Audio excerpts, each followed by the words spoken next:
Buen martes, ¿cómo andan? Bienvenidos y bienvenidas a la edición central de MBD Noticias en TV Ciudad. ¿Cómo te va, Natalia? Muy bien, ¿y tú, Martín? Bien. Martes y 13. Bueno. Para los supersticiosos. Esperemos que quede por esa. Bueno, algunos dicen que es malo y otros bueno, así que es cierto, nada, uno elige. Genera diversas interpretaciones, pero Exacto. está muy asociado a ese significado que en general más se tiene en cuenta. Nos metemos en la agenda política, en este caso, vinculada a la campaña, porque una encuesta de Opción Consultores establece, atención, que 64% de la población está dispuesta a votar por sí a la propuesta de habilitar los allanamientos nocturnos que se plebiscitará en octubre, en simultáneo con las elecciones nacionales. El senador nacionalista Carlos Camí, que es impulsor de esta iniciativa, opinó que la votarán personas de todos los partidos y que es un mecanismo, el empleado, el que se propone, que ya se usa en otros países. El senador frente amplista Charles Carrera, en cambio, señaló que es un engaño decir que la habilitación de los allanamientos nocturnos solucionará el problema de la inseguridad. El Frente Amplio va a oficializar en los próximos días su posición contraria, luego de recibir un informe de personas expertas. La iniciativa propone modificar el artículo 11 de la Constitución, que impide el ingreso a los hogares de noche sin autorización de la persona a cargo. ¿Y por dónde más iremos hoy? A ver. Vemos los titulares. La Comisión de Salud integrada con Hacienda del Senado aprobó el proyecto para otorgar al CASMU el Fondo de Garantía. Mañana deberá votarse en el plenario de ambas cámaras. En los próximos días se conocerán el género, la edad y la fecha aproximada de muerte de la persona cuyos restos fueron hallados el 30 de julio en el Batallón 14. En julio, Uruguay fue 80% más caro que Argentina, según el indicador de precios fronterizos elaborado por la Universidad Católica. Ana Ferraris, que representa al Frente Amplio en la JUTEP, dijo que este año ingresaron más de 80 denuncias a ese organismo y que hay más de 200 recibidas desde el año 2020 que aún no se analizaron. El Instituto Cuesta Duarte del PIT-CNT presentó una campaña pública a favor de la reducción de la jornada laboral. El ministro de Trabajo, Mario Aristi, dijo que no hay que negarse a discutir esta propuesta. UNICEF denuncia que a diario 1 millón de niños, niñas y adolescentes de Argentina se van a dormir salteándose alguna comida, mientras que 10 millones consumen menos carnes y lácteos que en 2023. Ucrania anunció que controla 74 localidades en territorio ruso, mientras que el gobierno ruso afirma que generales estadounidenses están detrás de la invasión y que en ella participan mercenarios extranjeros.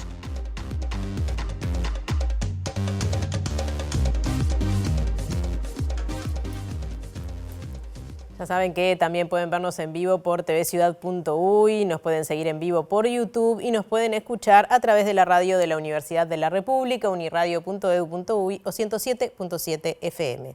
Ahora salimos del estudio, Martín. Memoria y Derechos Humanos presentes en el primer móvil de hoy. Da su adelanto desde exteriores Julieta Núñez Tomás. ¿Cómo te va, Julieta? Buenas noches. ¿Cómo estás, Martín? Muy buenas noches para ti y también para todos allí. Les comento que se está en este momento inaugurando el espacio Los Mártires Estudiantiles aquí en Rivera y Jackson, el lugar desde donde sale todos los años la Marcha del Silencio. Este espacio se hace en conmemoración de 12 mártires estudiantiles y mañana, 14 de agosto, es justamente la fecha en 1968 del asesinato del primer mártir estudiantil Liberarse. En varios de esos encuentros conocí a líderes. Nos quedamos en el cordón, pero cambiamos de móvil y de movilero. Diego Martini, ¿cómo te va? ¿Qué tal, compañeros? Buenas tardes. Así es, nos encontramos en la Facultad de Ciencias Sociales, donde se va a dar un conversatorio que comienza en unos minutos sobre el caso Astesiano y las diversas dificultades y desafíos que tiene el periodismo y de cómo se fue dando la investigación, donde va a estar el periodista Lucas Silva, autor del libro El caso Astesiano, la periodista Natalia Oval, y también va a estar Ricardo Gil Iribarne, expresidente de la JUTEP y de la CENACLAF. Va a ser todo moderado por el sociólogo Gabriel Tenenbaum, así que ampliaremos en un rato. Bien, y la Comisión de Salud integrada con Hacienda del Senado aprobó por unanimidad el proyecto de ley que propone crear un fondo de garantía para el CASMU y la iniciativa fue apoyada, como decíamos, por todos los partidos. Hacen referencia el senador Frente Amplista José Núñez y el nacionalista Jorge Gandini. Hemos dispuesto que el Poder Ejecutivo entregue los recursos necesarios para ese fideicomiso, para el fondo de garantía. Establecimos también, a iniciativa del Frente Amplio, la creación de una comisión de seguimiento, no de la gestión, sino del plan de reestructuración que debe ser presentado. Se le ha autorizado este acceso, pero CASMU ha presentado ya un plan de reestructura y el Poder Ejecutivo tiene un plazo, según esta ley, de 120 días para darle aprobación.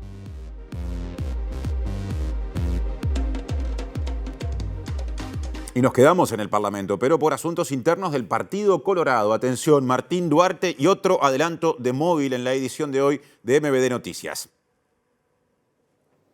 Martín, Natalia, buenas tardes para todos y todas. Sí, porque en esta jornada en horas de la tarde fue confirmado el apoyo de varios dirigentes del sector Ciudadanos del Partido Colorado a la lista número 10 de Pedro Bordaberry. Vamos a estar conociendo algunas de las repercusiones de los movimientos que a una semana de anunciar el regreso a la política de Pedro Bordaberry ha generado justamente en la interna del Partido Colorado. Gracias, Martín y equipo. Ahora desarrollo informativo, lo comentamos en el comienzo de la edición de hoy. Según una encuesta de Opción Consultores, 64% de la población votaría por sí en el plebiscito que se va a desarrollar en octubre, en el que se propondrá habilitar los allanamientos nocturnos. El senador nacionalista Carlos Camí, impulsor de la propuesta, sostiene que van a votar este plebiscito personas de todos los partidos. Es una herramienta que prácticamente en todo el mundo se practica, que tiene buen suceso. Es también una herramienta que ha sido reclamada por lo menos desde el año 2012 a esta parte, desde la academia, desde las voces calificadas en la temática, como es, por ejemplo, la Policía Nacional, en los distintos gobiernos en este tiempo, fiscales especializados en drogas, jueces especializados, ex ministros del Interior, ex presidentes de la República, legisladores del Frente Amplio, del Partido Colorado, del Partido Nacional, que en este tiempo también han intentado iniciativas de este tipo. Por tanto, creemos que es una medida necesaria y que es oportuno respaldarla. Justamente, se van a ensobrar todas las listas que presenta la coalición, van a ensobrar justamente la papeleta. Bueno, la idea es coordinar el trabajo entre los partidos de la coalición, que somos quienes hemos respaldado esta iniciativa, y también convocar abiertamente con el trabajo que estamos haciendo por todo el país y que vamos a realizar a la ciudadanía en general, porque incluso las muestras de opinión siguen registrando, como la dada a conocer en las últimas horas, que hay una voluntad mayoritaria de la población para respaldarla. Y el senador frente amplista Charles Carrera señaló que es un engaño decir que la eventual habilitación de los allanamientos nocturnos solucionará la inseguridad. Sí, el Frente Amplio está en contra, en las próximas horas va a ratificar esa postura contraria, pero lo hará basándose en un documento preparado por personas expertas que dentro de poco tiempo va a estar listo. A mí lo que me gustaría es realmente discutir en un ámbito más amplio ¿cuál es la evidencia que tiene el Partido Nacional, Cabildo Abierto? ¿Cuál es la evidencia que tienen para decir que esta es una buena herramienta para luchar contra el narcotráfico? Hace unos años atrás nos decían que la herramienta era la ley de urgente consideración. Hoy te dicen fracasaron, ¿no? Cuando te decían la LUC es la herramienta, fracasaron. Hoy te dicen que necesitan la bala de plata. ¿Cuáles son las evidencias? Porque nosotros apostar para enfrentar un problema tan complejo como son los problemas de seguridad y convivencia que tenemos por delante, con una medida aislada es engañar a la gente. Nosotros, lo que siempre lo dije y lo vuelvo a decir siempre cuando ustedes me preguntan los periodistas, siempre lo he dicho. Lo que nos dice la Constitución es que el hogar es un sagrado inviolable. Nosotros no tenemos dudas desde el Frente Amplio, yo no tengo duda como profesional del derecho, que una boca de pasta base no es un hogar. Eso es un lugar donde hay un comercio ilícito, donde se cometen delitos. ¿Por qué no se pueden poner de acuerdo los jueces, los fiscales y las policías para atacar?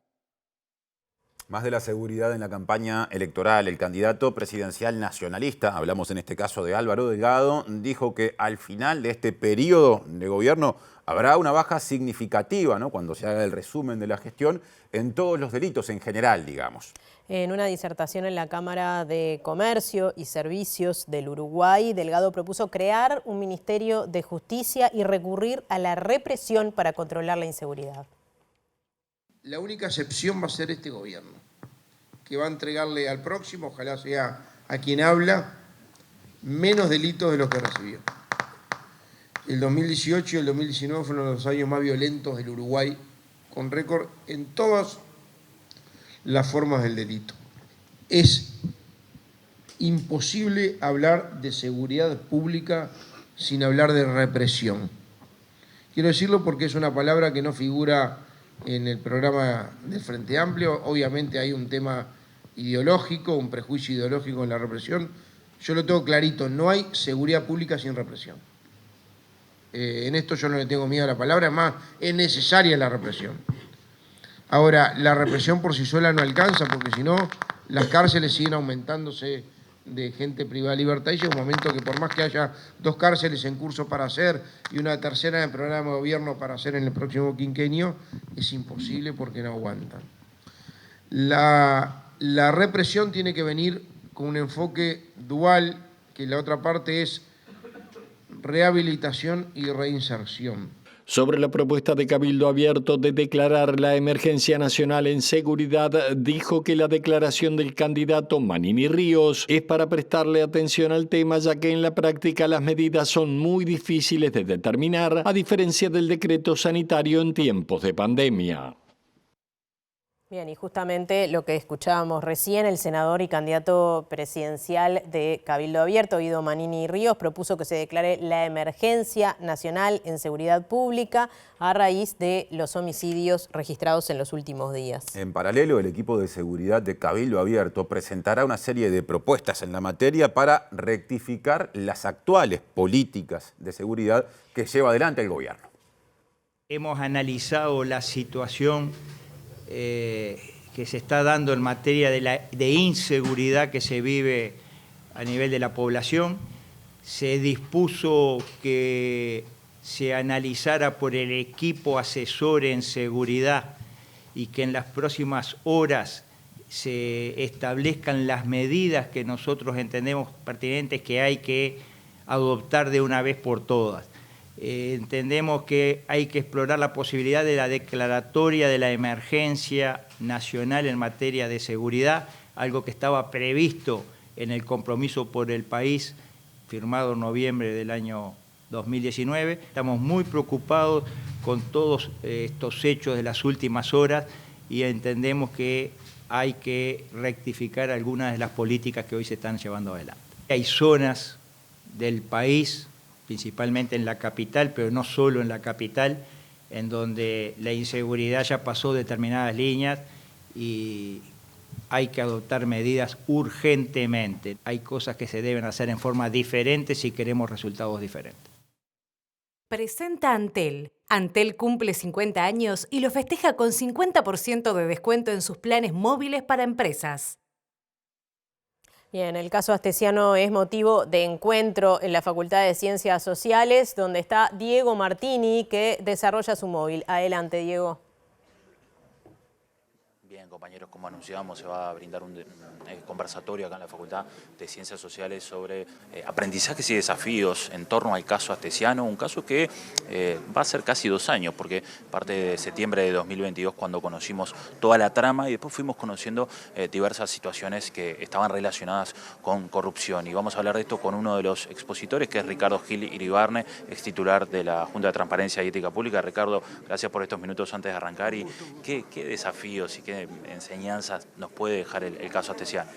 Mira, creo que muchos. En realidad a mí ahí, como que hay, con el libro, no con los artículos de prensa, que fueron muchos y sucesivos, con el libro a mí se me plantean 3 cosas. Tenía la foto, y la foto es tipo la noche de fin de año, esas cañitas voladoras que explotan y en vez de una explosión ahí se desparraman decenas de explosiones más chiquitas, ¿no? Como una granada de fragmentación. Acá la corrupción adopta esa forma.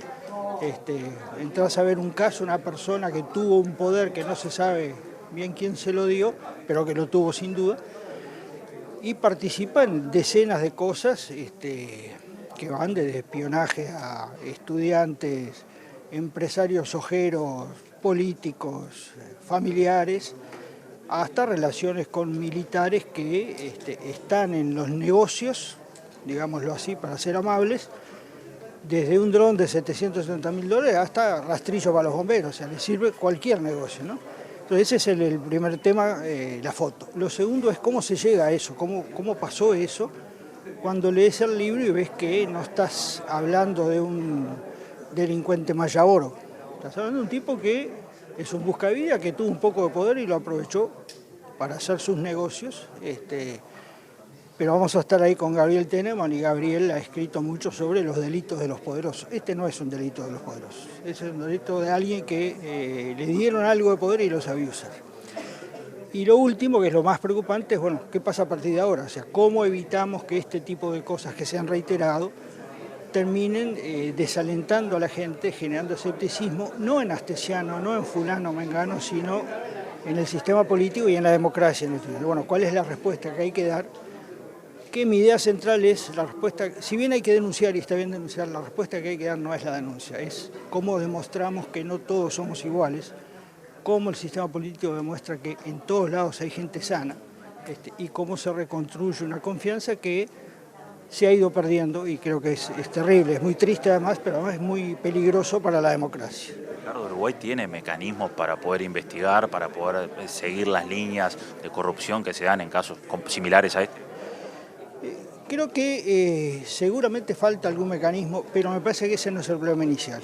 Si le echamos la culpa a la falta de los mecanismos, a que nos falta una ley que nos va a resolver todo, a que nos falta una institución maravillosa, nos estamos haciendo trampa al solitario. Lo que nos falta es voluntad política para resolver estas cosas, sinceramiento para reconocer que esto nos pasa a todos y no se arregla diciendo no, porque cuando estuviste vos fuiste peor y tuviste esto y tuviste el otro, sino que hay que tener en cuenta quién nos está mirando, quién está mirando, que es el ciudadano común, y cómo recuperamos la confianza. Entonces creo que hoy lo primero no es, bueno, vamos a inventar una nueva ley, sino vamos a ponernos las pilas, vamos a asumir un compromiso entre todos, y vamos a no jugar a las escondidas.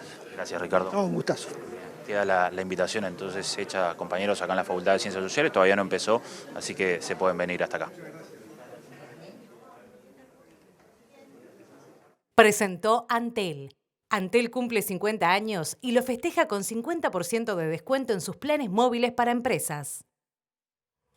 Otro tema reciente y muy importante, la Comisión de Salud integrada con Hacienda del Senado aprobó en esta jornada el proyecto de ley para otorgarle al CASMU el Fondo de Garantía para la Reestructuración de Pasivos con un monto máximo de $56 millones y además, esta es una novedad, la incorporación de una comisión de seguimiento. Este proyecto será analizado mañana por el plenario de la Cámara Alta en la mañana y en la tarde por la Cámara de Representantes. Hemos dispuesto que el Poder Ejecutivo entregue los recursos necesarios para ese fideicomiso, para el Fondo de Garantía. Establecimos también, a iniciativa del Frente Amplio, la creación de una comisión de seguimiento, no de la gestión, sino del plan de reestructuración que debe ser presentado junto con ese dinero, con ese fondo de garantía para acceder al dinero. Esa comisión la integran Salud Pública, que la preside, Economía y Finanzas, el propio CASMU, y luego funcionarios, médicos y usuarios de la institución. Es el Poder Ejecutivo y el Ministerio de Salud Pública y el Ministerio de Economía también los que tienen las auditorías y ahora tienen un equipo de intervención y los que están estudiando el plan de reestructura. CASMU se le ha autorizado este acceso, pero CASMU ha presentado ya un plan de reestructura y el Poder Ejecutivo tiene un plazo, según esta ley, de 120 días para darle aprobación. Si entendiera que el plan no es correcto y que no asegura la viabilidad, lo que debería hacer es solicitarle al CASMU, y además tiene los interventores allí, las correcciones y los ajustes que sean necesarios.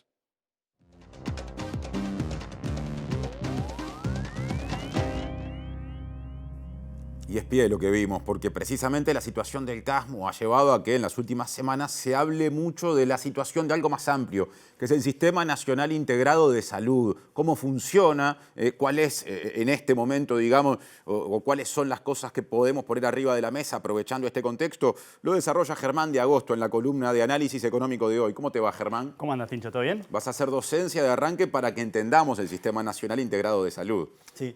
Y partimos de la base de que estamos tratando con un sector muy complejo donde la regulación tiene que ser fundamental porque tiene muchas fallas de mercado. En particular tenemos asimetría de información, tenemos riesgo moral, tenemos un conjunto de tendencias hacia el monopolio, eso lo vemos principalmente en el interior, ¿sí? Y tenemos también externalidades positivas y negativas. ¿Qué es una externalidad? Por ejemplo, si yo me vacuno y vos te vacunás, contribuimos a la inmunización de rebaño, ¿no? O si vos fumás, generás un perjuicio para todos, de alguna manera, porque vas a demandar más gasto en salud, ¿sí? Todo eso hace que se trate de un sector puntualmente complejo desde el punto de vista de la regulación y la gestión, claro, ¿sí? Como primer apunte.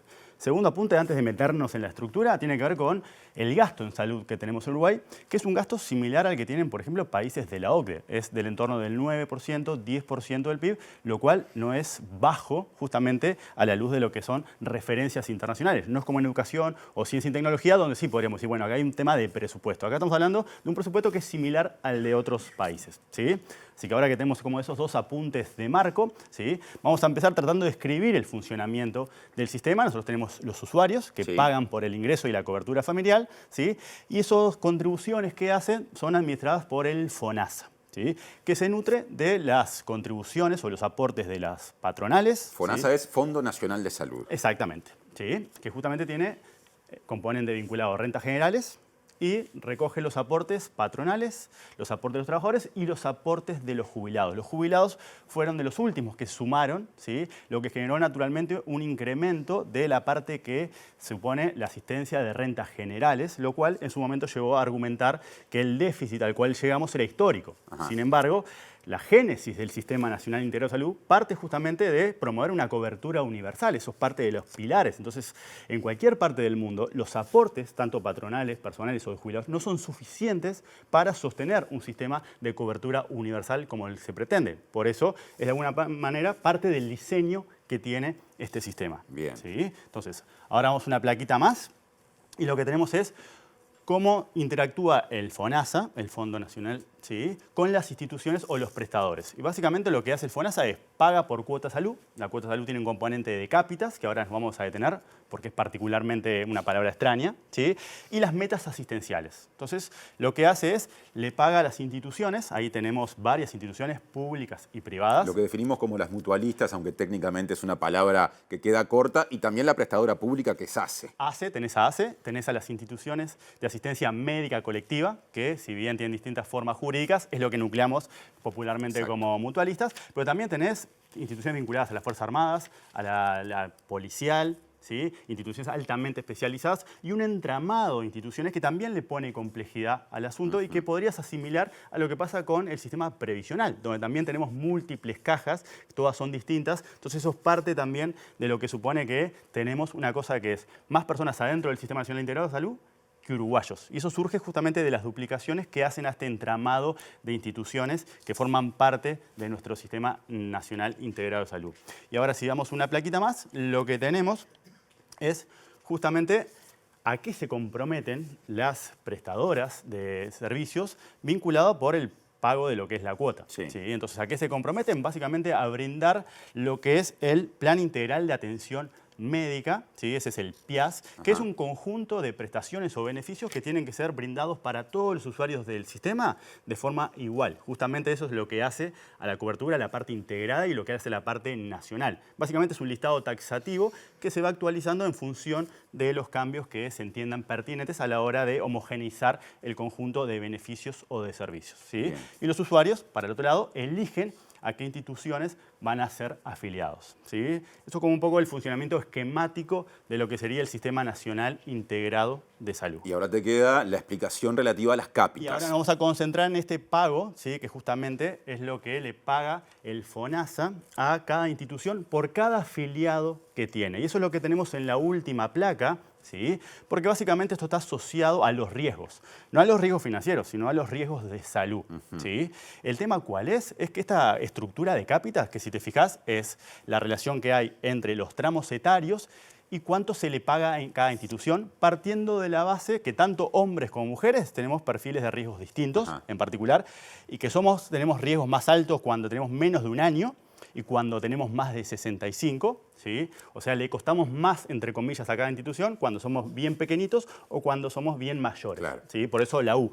También podés ver que el perfil de riesgo para las mujeres en la etapa reproductiva es mayor que el perfil de riesgo para los hombres. ¿Sí? ¿Cuál es el problema? Es que estas son la estructura de cápitas que estaba vigente en 2007, cuando se crea, ¿sí? Después se promueve en 2008, ¿sí?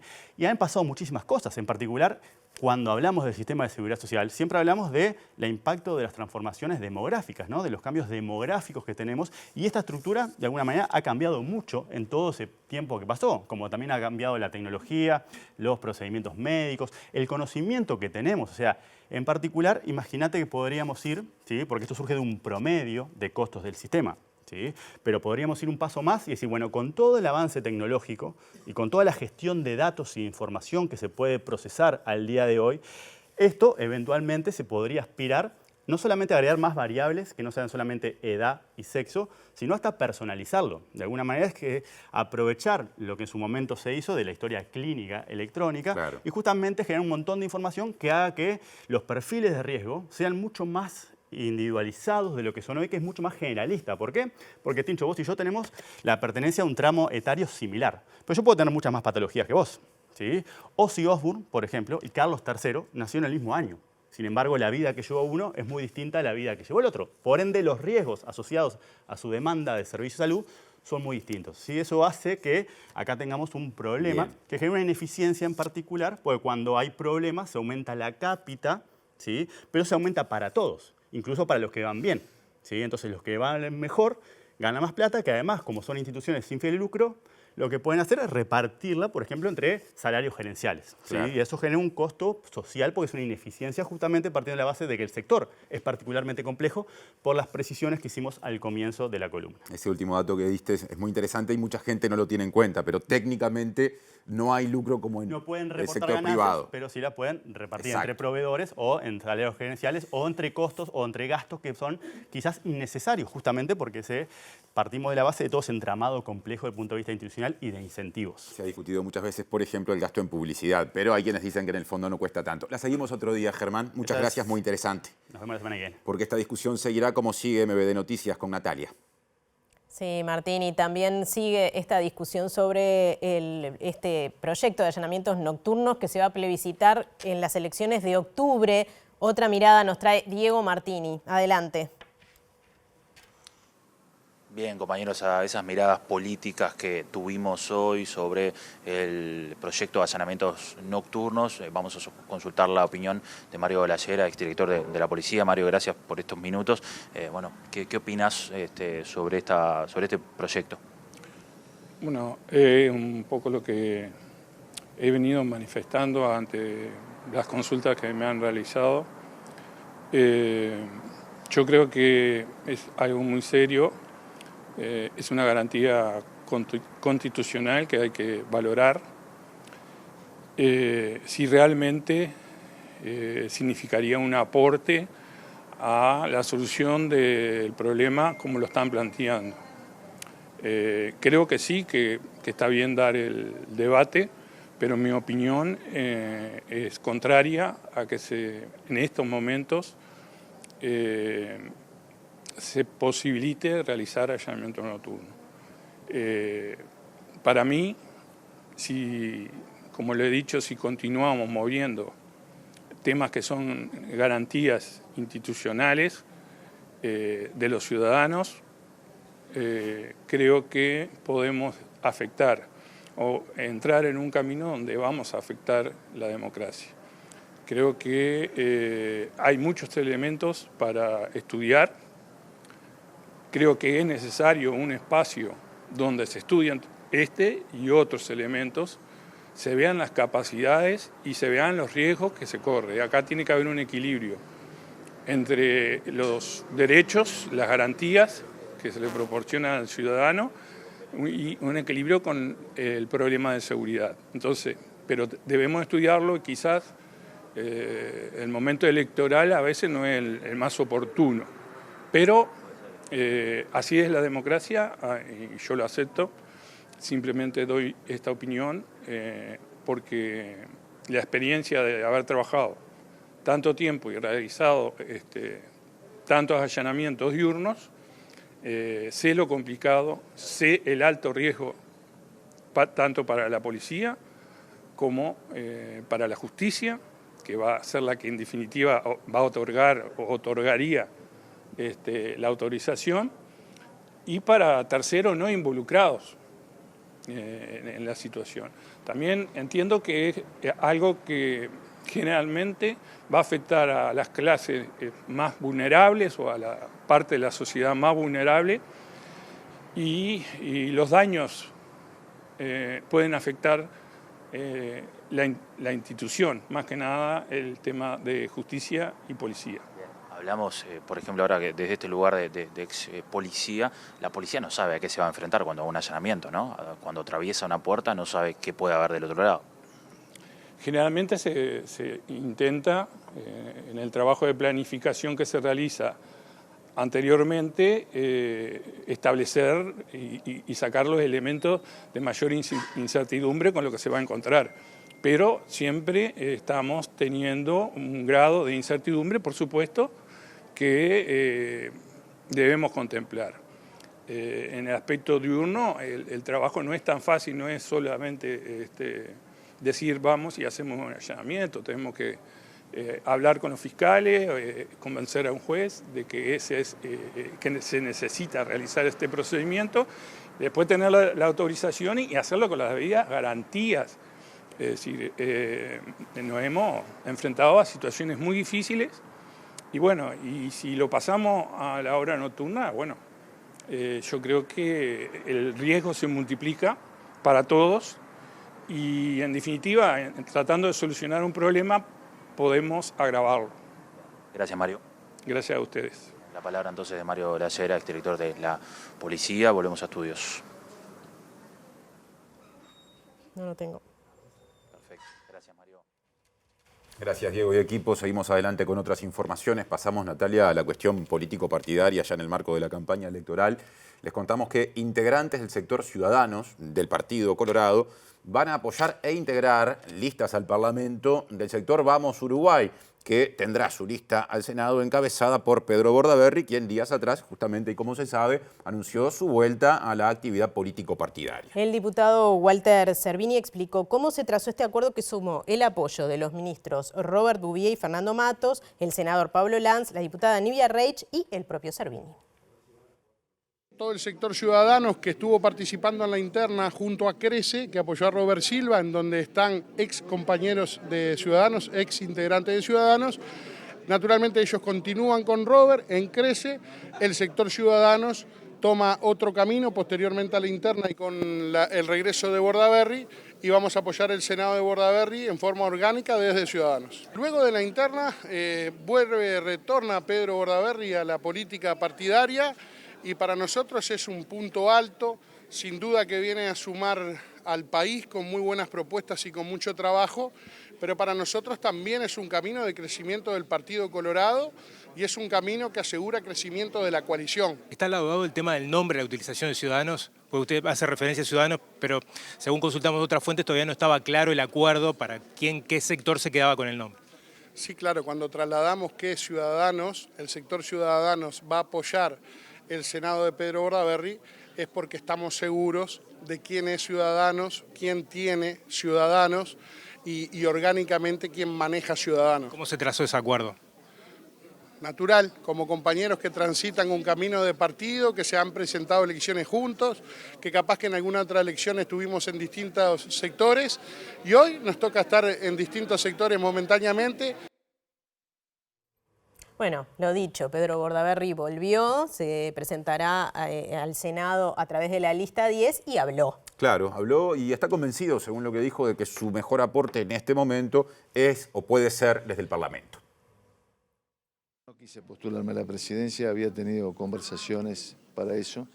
Creo que desde esta posición, desde el Senado, puedo aportar mucho más. Me pareció que era bueno que el partido siguiera procesando renovaciones. Tenía 6 candidatos, nada más y nada menos, o sea que demostró una vida interna muy importante y es bueno que los partidos se renueven. Y me pareció que mi mejor aporte lo podía hacer desde el Senado. Tengo un lindísimo recuerdo de mis años en el Senado. Siento, lo dirá la ciudadanía, que pude aportar desde ahí y creo que desde ahí puedo volver a aportar. Ayer el candidato Ojeda decía que bueno, que con su reaparición se podía vislumbrar la posibilidad de poder jugar la final. ¿Usted comparte ese concepto? Sí, es un partido muy difícil, ¿no? Las finales son difíciles, pero es posible. Sin duda es posible. Difícil, pero muy posible.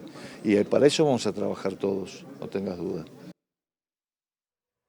Bien, seguimos en la interna del Partido Colorado. Vamos a ver qué es lo que sucede con el sector Ciudadanos tras la llegada de Pedro Bordaberry al partido. Martín Duarte.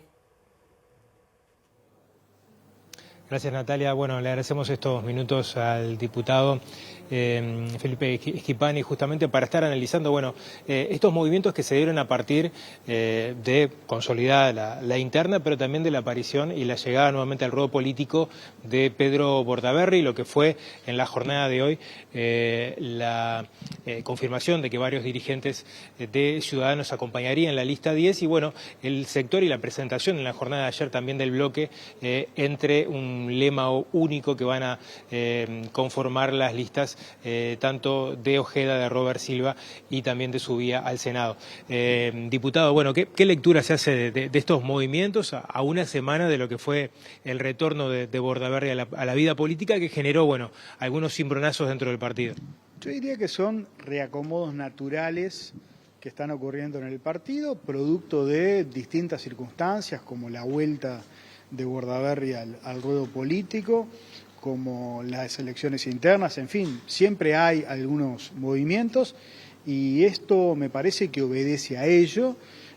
Por tanto, yo no dramatizaría la circunstancia, en todo caso, creo que habla de un Partido Colorado que está en movimiento, un Partido Colorado que está en cancha, de un Partido Colorado que va a tener varias expresiones electorales y yo francamente deseo que a todas esas expresiones le vaya bien. Si crecemos todos y todos estamos en la cancha, el Partido Colorado va a tener una buena representación parlamentaria en octubre y va a definir con el Frente Amplio la elección con Andrés Ojeda y Robert Silva en noviembre. Por tanto, yo creo que esto es saludable para el partido, más allá de que hay distintos compañeros que están tomando decisiones y que creo que son absolutamente legítimas. ¿Cómo se habló esto a la interna de Ciudadanos? Hoy cubríamos justamente la presentación de este acuerdo. El diputado Servini hacía referencia a que en bloque Ciudadanos iba a acompañar a la lista 10. ¿Cómo se discutió en la interna? Y también cuál fue la opción suya de seguir un poco acompañando a Robert Silva, como lo había hecho Ciudadanos previo a las elecciones internas. Lo que ha ocurrido es que algunos integrantes de Ciudadanos han resuelto incorporarse a Vamos Uruguay, apoyar el Senado que va a encabezar el doctor Bordaberry, y otros compañeros hemos resuelto apoyar al último candidato de Ciudadanos en la elección interna, que es el profesor Robert Silva, que además integra la fórmula colorada, y seguir levantando esa bandera de centro, esa bandera vallista que enarbolamos cuando se fundó en el año 2018 Ciudadanos. Y creo que las dos opciones son absolutamente legítimas. Hay compañeros muy valiosos que van a apoyar a Bordaberry y creo que también hay compañeros muy valiosos que se mantienen respaldando el Senado, que en este caso va a encabezar Robert Silva.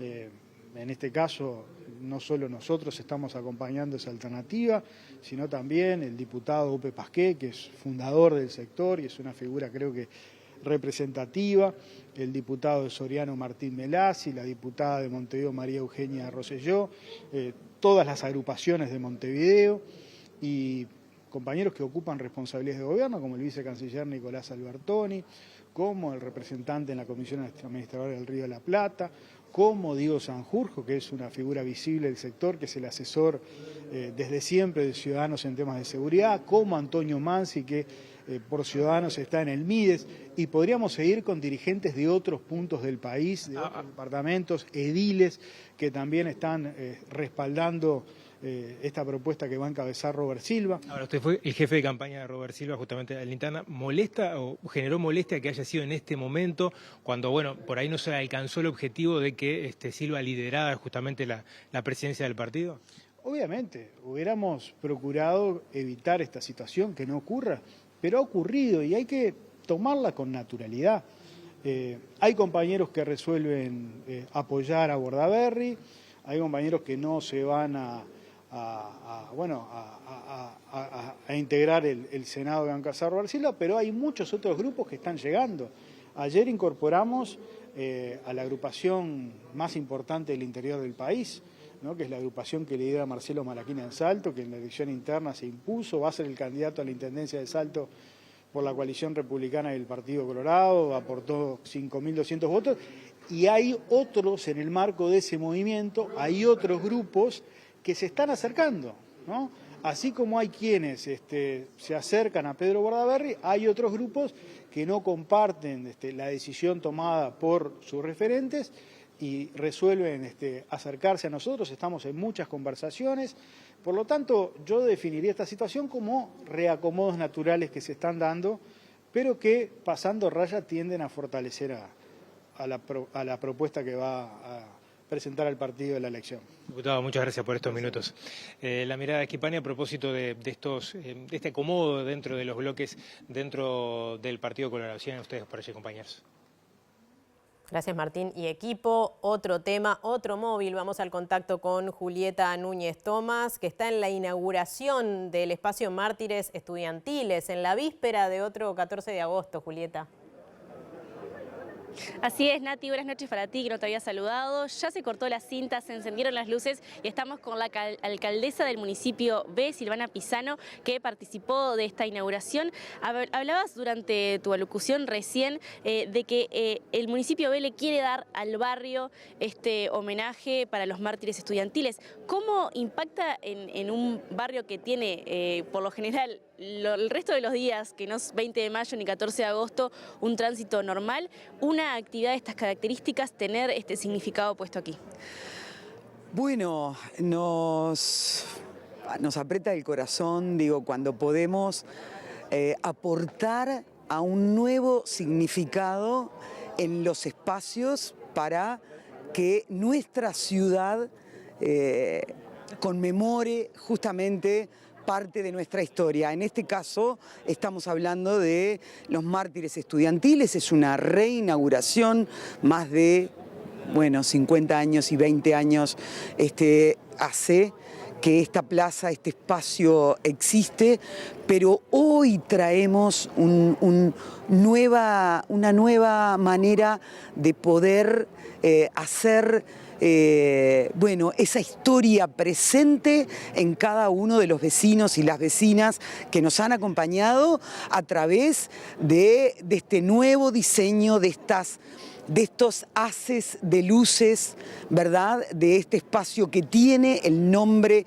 de cada uno y cada una de ellas, y además, como ustedes estuvieron formando parte de este video en el cual sumaron familiares y amigos, también nuevas formas de recordarlos, ¿no?, que nos hablaban de la música que escuchaban, de la poesía que escribían, de los deportes que hacían y de cómo eran en su cotidianidad. Yo creo que la ciudad tiene el deber, ¿no?, y la obligación de formar parte y traer esa memoria para que cada uno de nuestros espacios tenga un significado para cada uno de los montevideanos, las montevideanas y de los uruguayos. Hemos recibido además mensajes de todos los lugares por esta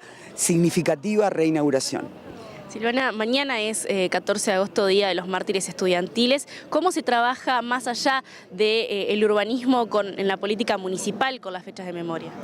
Bueno, trabajamos con los colectivos y con las organizaciones. En este caso estuvieron, además de familiares y amigos, estuvieron la FEU, justamente formando parte de este homenaje y compartiendo sus luchas hoy en el marco de una mejor educación, esas luchas, ¿no?, que hace 50 años, desde el boleto estudiantil, pero desde mayor igualdad, ¿no?, formaron parte de nuestra historia y de la vida de cada uno y cada una de ellas. Hoy también tiene una expresión en el hoy, ¿verdad?, de los estudiantes que también forman parte. O sea, desde el municipio, nosotras siempre decimos, somos un escenario, una plataforma para que la sociedad en su conjunto,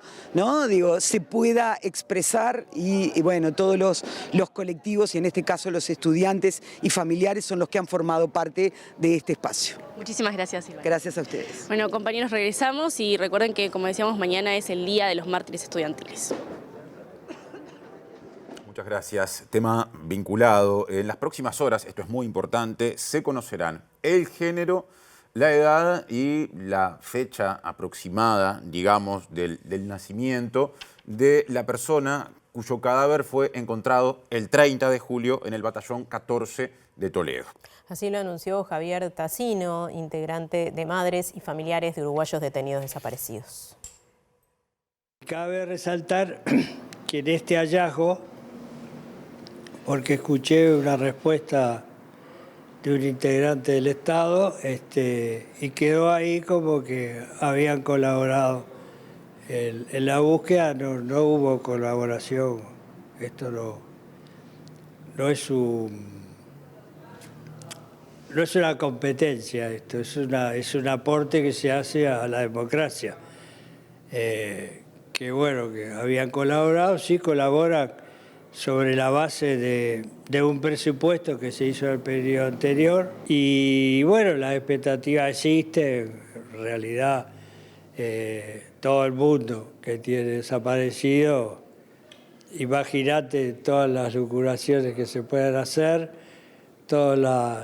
es un agridulce, ¿no?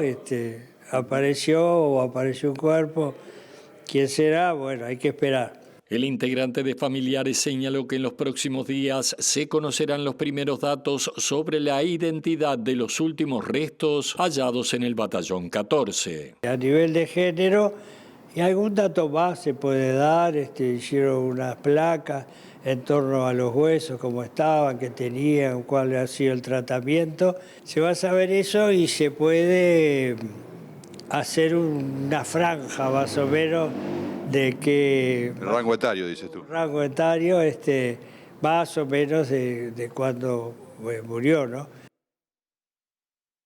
Y días atrás se publicó una foto tomada en el penal de Seiza, en Argentina, que registra el encuentro entre 6 congresistas oficialistas del país vecino con un grupo de represores condenados por violaciones a los derechos humanos, entre los que se encuentra el ex militar uruguayo Manuel Cordero. Que está condenado a 25 años de prisión por violaciones a los derechos humanos. Tassino habló de este tema también y dijo que le preocupa porque entiende que por detrás de estas acciones, hablando de la foto y la visita de las y los parlamentarios a esa cárcel en Argentina, lo que hay es una campaña para generar o conseguir indultos.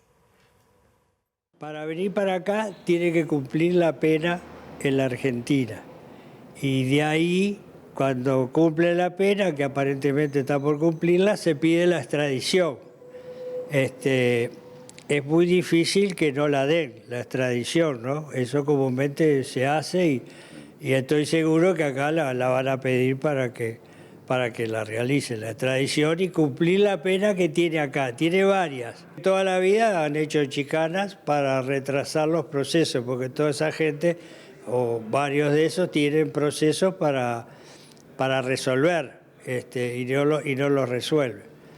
Es difícil que la nieguen la extradición, se va a pedir y que hablar, para que no camine solo por la calle, porque es una persona de edad, capaz que la atraviesa un auto, la lastima por ahí. Presenta Mercado Agrícola de Montevideo, en el corazón de un barrio donde late la ciudad. Mercado de Historias. Mercado de Historia.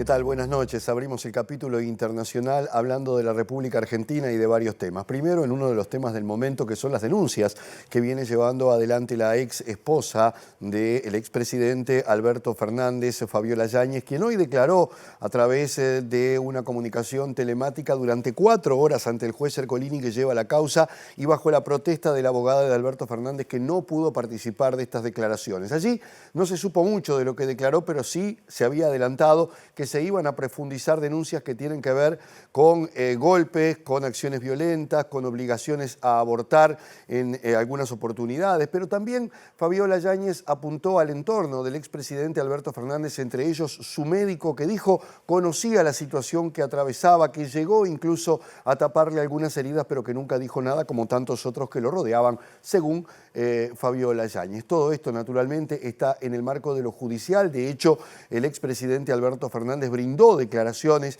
en las últimas horas al diario español El País, precisamente diciendo que va a dejar que actúe la justicia, que no tiene nada que ocultar, que todo lo que se dice es falso, y entonces habrá que esperar cómo sigue todo este proceso en la República Argentina. Mientras esto pasa en este plano, en el plano también de la sociedad argentina, otros temas surgen, como por ejemplo la denuncia de UNICEF, que dijo que 1 millón de niñas, niños y adolescentes argentinos se saltean una comida por día y que 10 millones de ellos consumen menos carne y lácteos que en el 2023. Las acusaciones son cruzadas de quién tiene la responsabilidad de todo esto.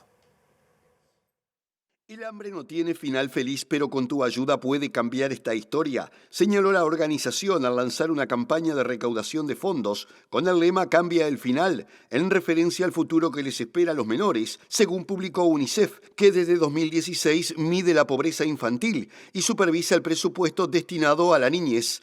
Los datos ofrecidos por el organismo provocaron una fuerte polémica en un país en el que, de acuerdo con la Universidad Católica Argentina, la pobreza aumentó de manera drástica del 44,7% al 55,5% durante el gobierno del presidente Javier Milei.